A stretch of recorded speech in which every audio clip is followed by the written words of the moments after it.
Friends, today's NRI Samay program from Los Angeles brought to you commercial free by listeners like you. Your generous donations make possible for us to stay commercial free, and today's show is pre-recorded. If you have a question for the guest, please send an email to nrisamay@gmail.com. We will follow up with the guest and find the answer for you. Thank you for your support. Hello friends, welcome back to NRI Samay. Like every week, this week is no exception. We have exceptional people, amazing people whose actions and activities inspire millions of Indians. And this week we have B K Manish, a tribal rights and women rights activist with particular thrust on strategy, advocacy, awareness about the tribal rights, and his public interest litigation, especially for the rights of tribals, has caught national attention. So Manish has been campaigning on the importance of Constitution of India nearby Chhattisgarh, nearby Raipur, Chhattisgarh area. So we'll talk to Manish, who has got extensive and intensive knowledge of Constitution and how it impacts the citizens of our country. So listen to this wonderful conversation, friends.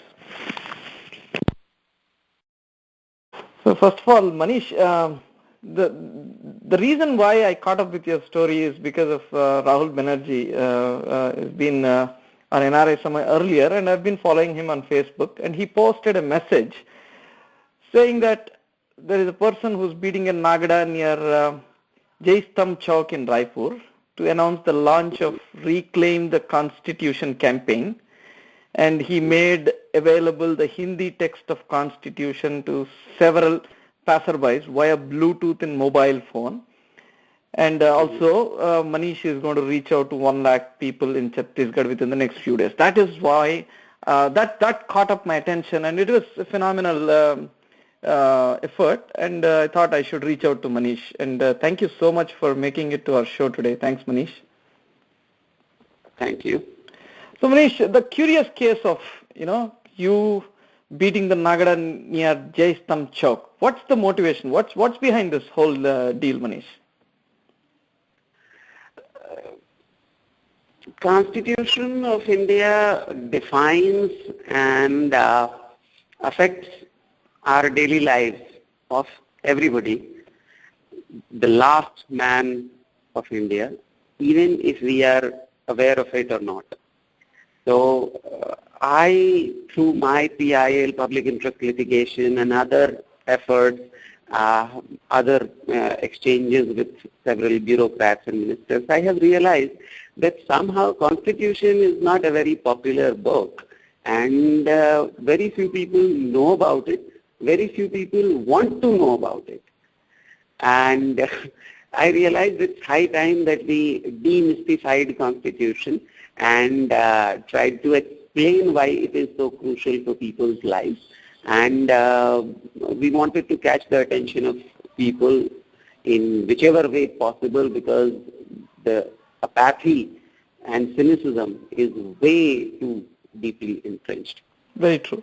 Now, you mentioned that Constitution, the book of Constitution, is not that popular, and you're absolutely right in that. And I've recently followed a story where, in CBSE syllabus, Priyanka Chopra's life has become the first chapter, or whatever chapter it is, but it has become a chapter in the school kids book, 7th grade or 8th grade or 7th class or 8th class.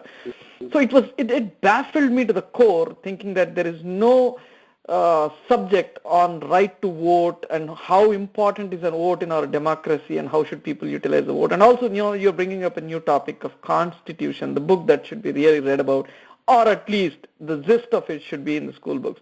Why do you think Constitution is not that popular? Is it in a realistic sense a concerted effort by people not to really talk much about Constitution? What do you think, Manish? Number of issues. Primarily, a lot of people have great disdain for law itself. And all said and done, Constitution is after all supreme law of the country. B, it is written in English, and in a very complicated English, mind you. The official Hindi text of the Constitution is even more so. you cannot understand or make sense of Constitution like any other text, any non-fiction text. Unless you have some basic grounding in law, you cannot make sense of it. So A, it is not easily available. B, I don't think it affects my life. And C, even if I lay my hands on it, it is very difficult to read. There are these and other reasons why it is not so popular. So, Manish, let's talk about Bhagavad Gita, Quran, and also Bible.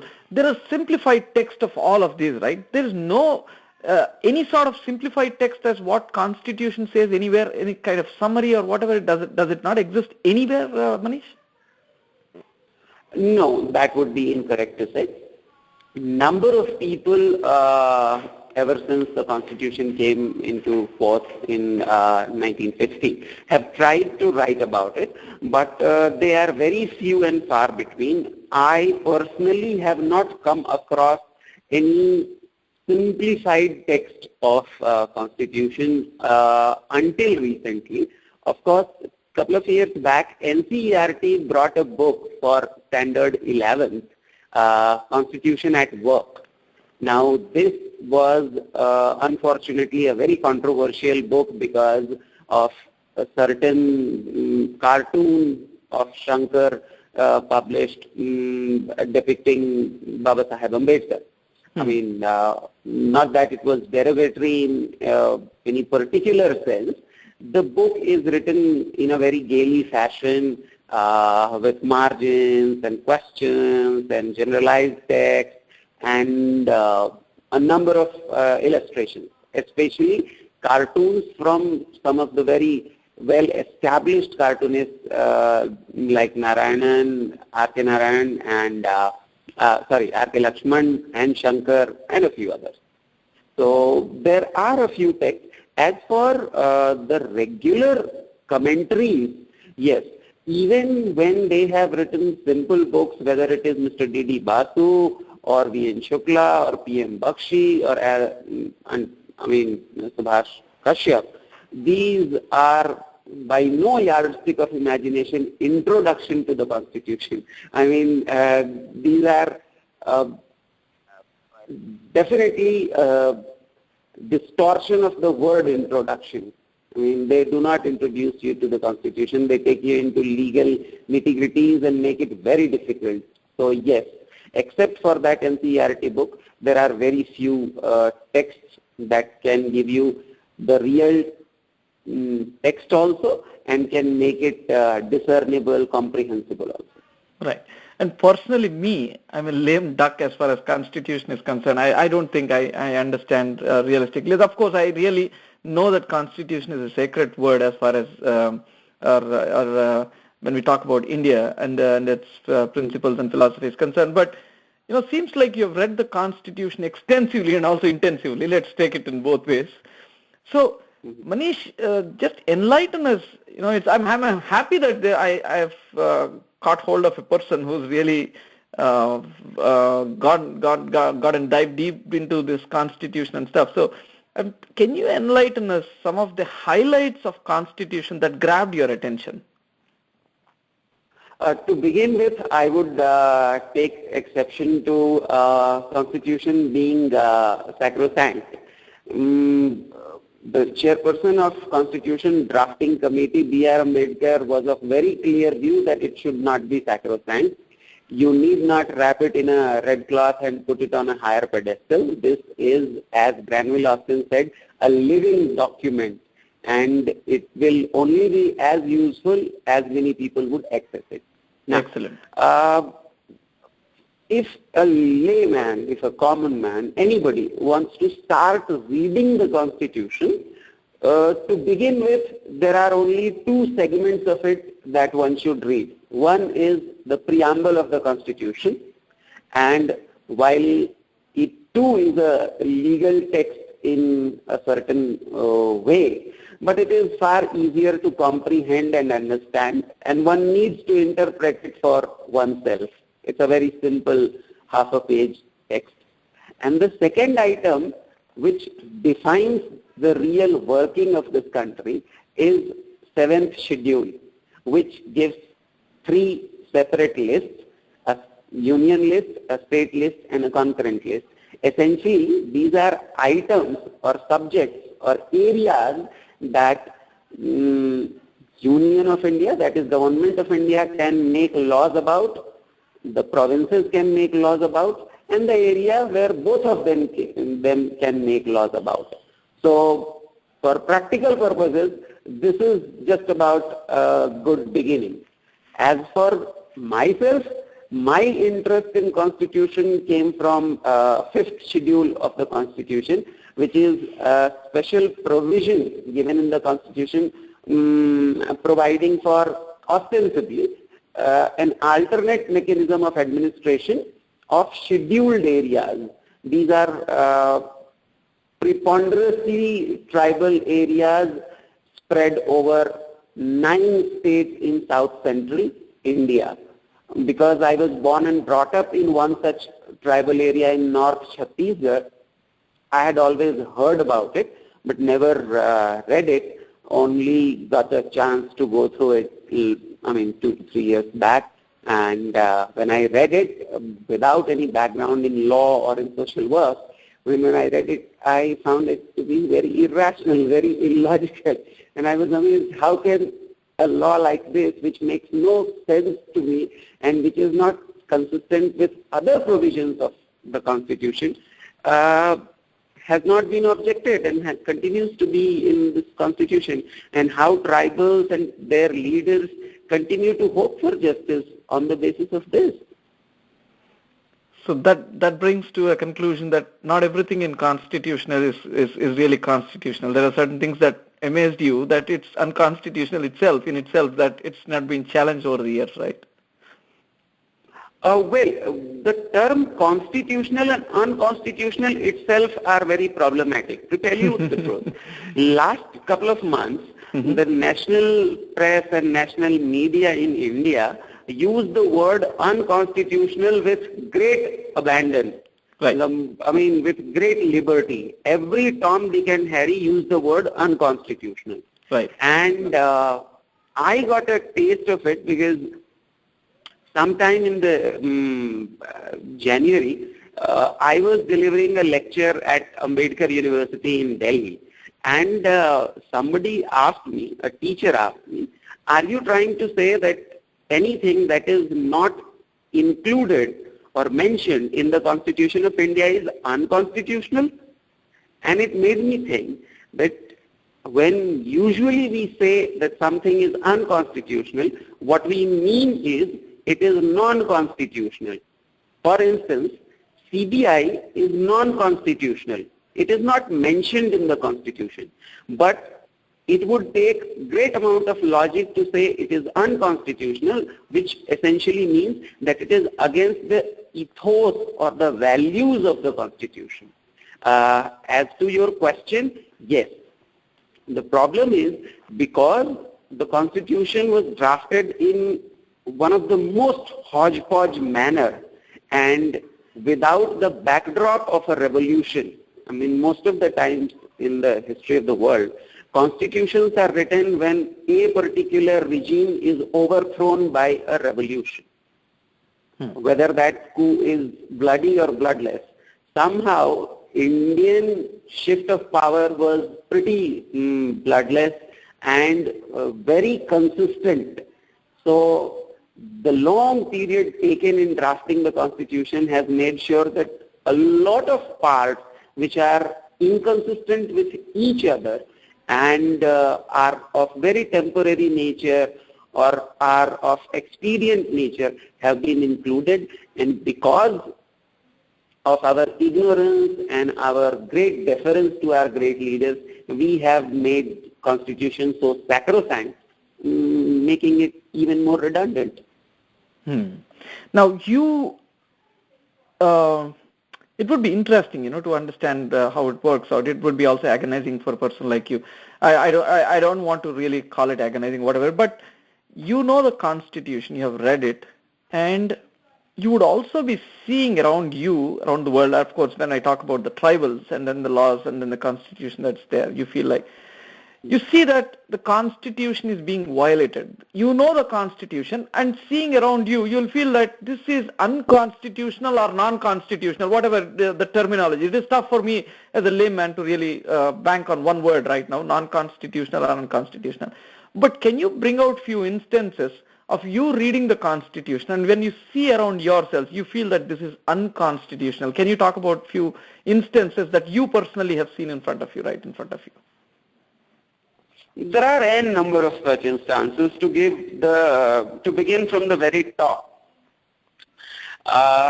We know that all decisions, political decisions in the country are officially taken by the cabinet. Now, cabinet is a term that is used only once in our constitution. The standard term is Council of Ministers. And to think of it, cabinet to me is unconstitutional, and it would shock a lot of people because they say that cabinet form of government is the hallmark of Indian democracy. We in one way imbibed it from United Kingdom. But then the cabinet of United Kingdom and the cabinet of India is not one and the same thing. In UK, the Council of Ministers itself is called cabinet. But in India, there are ministers outside the cabinet. There are ministers of state and there are deputy ministers. In fact, some of the ministers of state are having independent charge of a ministry, which means that all the ministers of a government are not collectively taking the decisions. So the whole concept of collective responsibility goes for a toss. So essentially, the people in power have started tweaking the very meaning of constitution from day one. And of course, then you have the example of fifth schedule. A lot of people have called it a social contract between the Union of India and its tribals. The tribals were promised some special consideration in the sense that easier legislation, legal safeguards, so as to make sure that their land is not taken away, that their traditional rights are not impinged upon, and they hoped in vain that if such promises are part of the constitution itself, who can take it away from them? But as the history shows, it has happened with no care in the world, and it was not until recently that I came on the scene and explained in the most legal fashion that fifth schedule is not at all enforceable. The mechanism provided therein is very inconsistent with other parts of the constitution. To clarify, the governor of the state is the linchpin or the center of fifth schedule. He is supposed to be the person who will drive fifth schedule. But then governor himself is not an elected authority. He is an appointed authority. He is dependent on the pleasure of the president and essentially the pleasure of the Prime Minister of India. He is simply not having the kind of democratic authority that is required for him to alter or to amend any existing act of either the state legislature or the union legislature. So just by writing these provisions in the constitution makes no sense. They are never going to be implemented. For all these decades, we've been crying that fifth schedule is not being implemented. It was not until I arrived and explained that people realized that the problem is not that fifth schedule is not being implemented. The problem is it cannot be implemented. Wow. Unbelievable.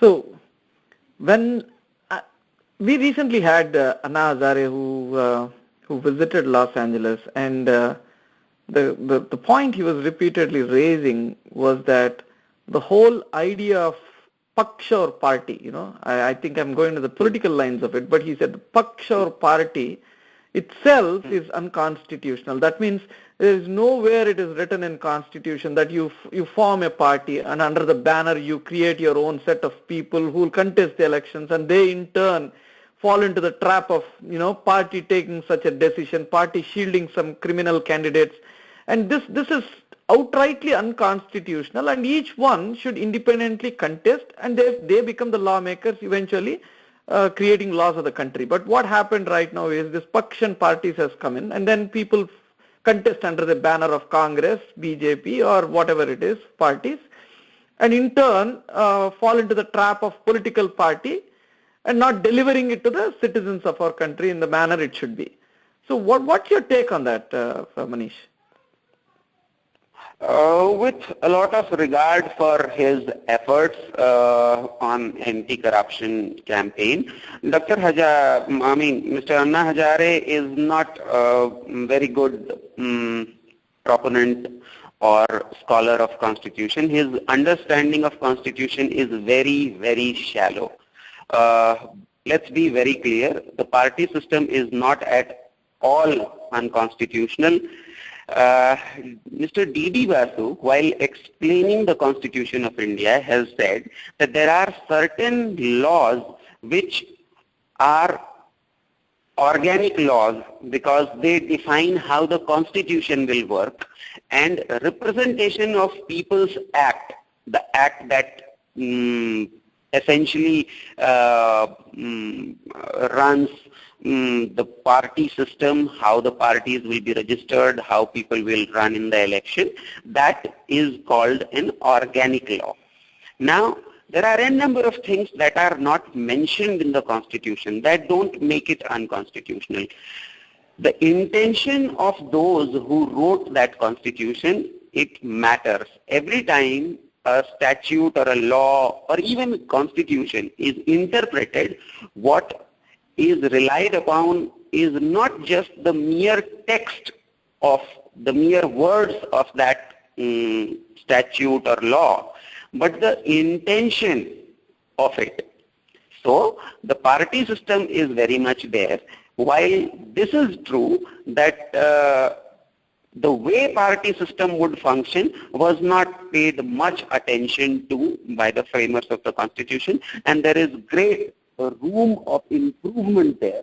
But to spread the notion that Constitution does not envision the idea of party system,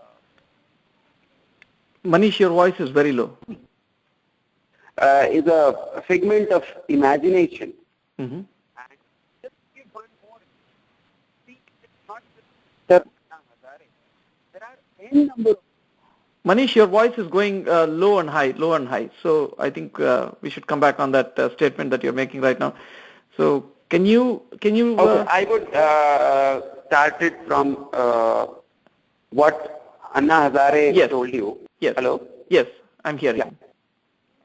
As I said, with great respect for the contribution of Anna Hazare in anti-corruption campaign, he is not a very good scholar of the Constitution of India. What he has said makes no sense at all.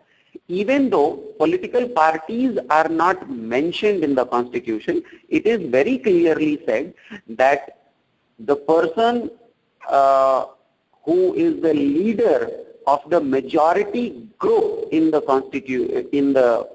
House of People or in the Assembly would become the Prime Minister and the Chief Minister respectively, and the ministry will be formed according to his advice.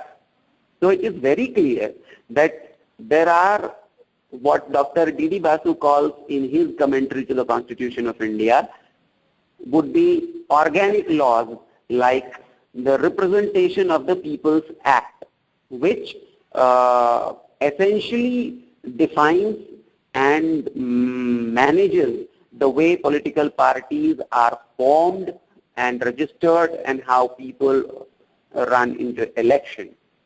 Excellent. To further elaborate my point, see, there are n number of people whom we would like to believe to be rather learned and I mean, let's take the example of Dr. B D Sharma.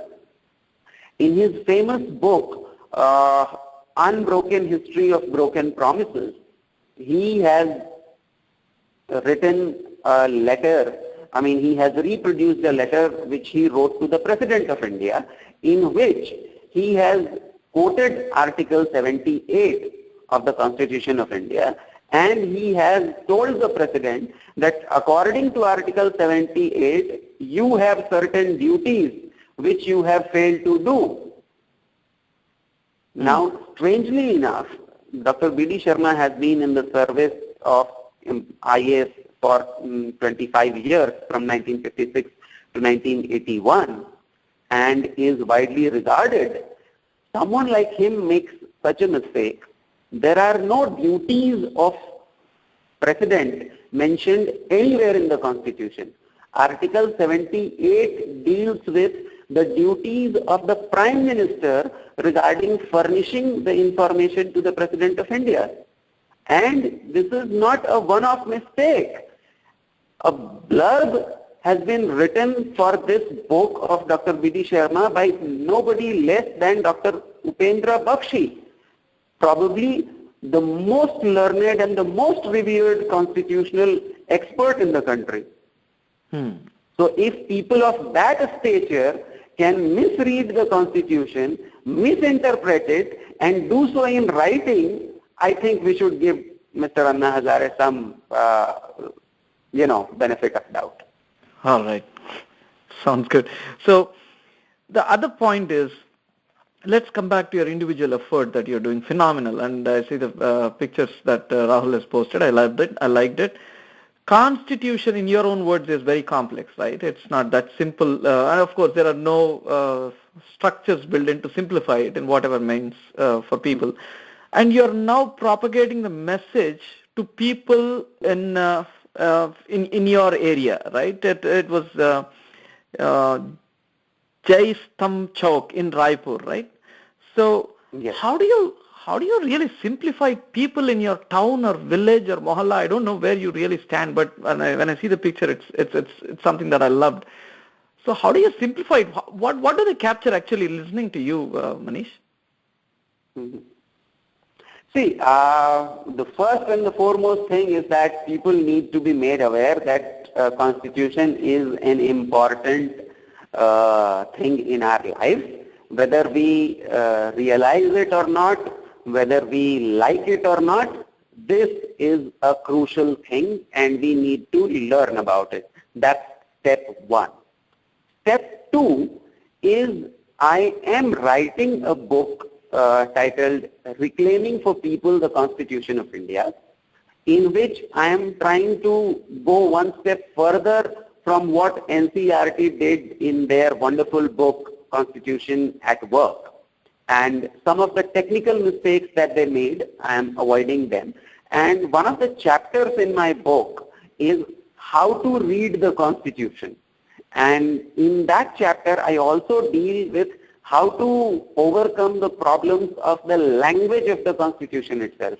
Because, first of all, we need to know that Constitution is essentially a power-sharing arrangement.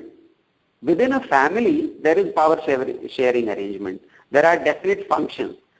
One man or two persons will be making money. One person will be in charge of housekeeping, one person will be doing the smaller errands, this person will be doing that person will be doing that. And this arrangement is also flexible and changing and evolving. Similarly, in a democracy, the major functions of making laws, executing these laws and maintaining the management and smooth running, and adjudicating matter, any controversies or claims and counterclaims between persons and groups. These functions are divided between institutions and organizations. Constitution is essentially the name of this power sharing, responsibility sharing, defining agreement. Unfortunately, our Constitution is a very bulky one, the largest written constitution in the world. So we are trying to make some charts, some illustrations, and as I told you earlier in this interview, that maybe you can begin by just picking up the preamble of the Constitution and the 7th schedule. I mean, one is just a half-page statement, and the other is essentially a compilation of the list. Once you have overcome your apathy or your cynicism or your fear of the Constitution, you would find inroads into it, and then you will be able to see what is working for you in the Constitution, what is not working for you in the Constitution, and probably then we can begin a real countrywide campaign for administrative reforms, governance reforms, and pro-people systemic structural reforms. And when I hear about Pakistan, right, I always hear that each time a new general comes or each time new party takes over the democratic framework in Pakistan, they keep changing the constitution left and right. I don't know if it's a media creation or whatever it is. When I hear about Pakistan, they'll change that a new general has taken over the country and then he changed the laws left and right, or the constitution left and right. Now, in India, I'm hearing that the constitution was amended, very cautiously, very judiciously, and not a lot of times. When you read the constitution, there are also amendments that you have gone through, right? Do you think there are some amendments in the constitution that was done by the vested interest? What do you think about changing the constitution by vested interests to survive their political ambitions? Do you get that sense when you read the constitution? What's the truth about it? I mean, a great number of books have been written about 42nd, 43rd and 44th constitutional amendments. The first set of amendments were brought in by Indira Gandhi just before or during the emergency. The second set of them were brought in when the Janata government came into power. And the third set of them were brought in by Indira Gandhi again when she returned to power. This is a well-documented history. There are other sets of constitutional amendments which are purportedly done for the benefit of the people at large, but their critiques suggest that there were vested interests behind it. I mean, there are critiques of Panchayati Raj amendment itself. So there is no dearth of conspiracy theories as far as amendments goes. But let us be very clear that Indian Constitution has been amended nearly 100 times since 1950. But except for a handful of amendments, the basic structure or the basic dispensation of the Constitution has not been altered much. The most important change that has happened in Constitution, which people make a huge issue about, is that right to property has been taken away from fundamental rights, but then it remains a constitutional right. So an individual does have a right to keep property. It's just that it is not part of fundamental rights. Frankly speaking, there is a lot of noise and very little of substance. Just because a right is a fundamental right, or it is a constitutional right, or a civil right, does not really make much of a difference on the ground. It's just that because our Constitution is recognized on the basis of Chapter 3 called Fundamental Rights, and the fact that you can approach the Supreme Court of India directly for safeguarding these rights under Article 32, does not really make them very great or very crucial. It's just that these rights, I mean, when we discuss rights per se, they are part of large body of rights continuously evolving at an international stage, and they continue to affect the orientation of Supreme Court of India and the superior judiciary. we need to differentiate between undue, drumming of the issue and the content of it and what actually accrues to the people, what people are actually able to avail on ground, Right. And Manish, that calls for a very, very, very, very, very important question on who is Manish Kumar, what's his background, and why and how many times did he read the Constitution? Well, B K Manish is a common man for all practical purposes. I mean, I failed in BSc. I could not clear my graduation in 1999. I worked as a small-time screenwriter. I wrote some TV shows like CID and Heart and Crime Patrol on Indian television. I worked as a creative director. I started reading Constitution because I saw the pain and suffering of tribals, and I wanted to figure out what are the root causes for it and in the legal domain. As for how many times have I read the Constitution, no one reads the Constitution from one end to another in one reading. Okay, we go, have a peek at one part, and we come back. Constitution, as you drew an analogy earlier, is very much like Bhagavad Gita or Quran or those kind of texts. You may read it n number of times and you will continue to discover new things. And there is no time when you can say that, well, I have read it completely. So it's an ongoing part, it's an ongoing process of learning, and all of us need to have a basic understanding of Constitution and a basic reading of Constitution. That's where all of it begins. Excellent. And a curious case of this sending Hindi text of Constitution to passerbys via Bluetooth in mobile phones. What do you do here, Manish?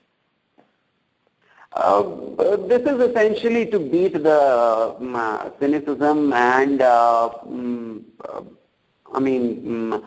lack of access to the Constitution. This is not something that has very great reach, but as an idea, it seems quite novel, and that's the basic rationale and driving force behind it. See, Constitution text is very easily available online, but then not everybody can access internet. So if you are passing by, I can give you the text of Constitution through my mobile phone via Bluetooth. I can give you a whole body text of Constitution, and you can then go ahead and read it on your computer, or you can print it, or whichever way you want it. The fact that if you print it, it would cost you even more. You can buy the Constitution for as low as 150 or 200 rupees in the market. If you look for it. So this is not a cost-effective way of reading Constitution. And even if I give you the Constitution via Bluetooth, you would need a computer screen to read it, because it would be very difficult to read it on mobile phones, even though now we have increasingly bigger screen sizes in mobile phones. So right. The idea is essentially to beat this crunch, to send a message that it is available. You can have it. Right. You can lay your hands at it. Right. This is not something which is found at some high places. Right. Constitution of India is commonplace, easily available, you can get it. This is the message that we are driving home by sending it and sharing it via Bluetooth, and then it becomes a chain reaction. I share it at the central square of Raipur. People who come from all over the state are here. It travels to the far corners of the state. Exactly. And how many days did you stand like this in this, Raipur area? And how many days did you do this campaign, Manish? That campaign was essentially for only 3 days, 24th of January to 26th of January. We wished to be there for at least a month. Unfortunately, since I am perceived as a major security threat by the state government, merely because of raising these issues in courtroom. So it is kind of difficult to do so publicly, but because especially the students of Law School University in Raipur, they took part in it, they shared it, and without making as much fuss or without making any obvious gesture, the campaign continues. Excellent. Indirectly, this thing is going on. Excellent, Manish. So, innovative approach, immense clarity in what you talked today, and in-depth knowledge as far as me is concerned. I really, really want to thank you sincerely from the bottom of my heart for making it to the interview. Thank you so much, Manish. The pleasure is all mine. Thank you, sir. Thank you. Bye. Thank you. Bye.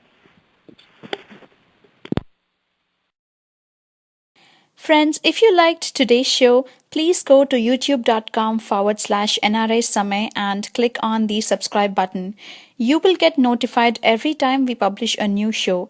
And you can also like us on our social media sites like Facebook, Twitter, and Google+.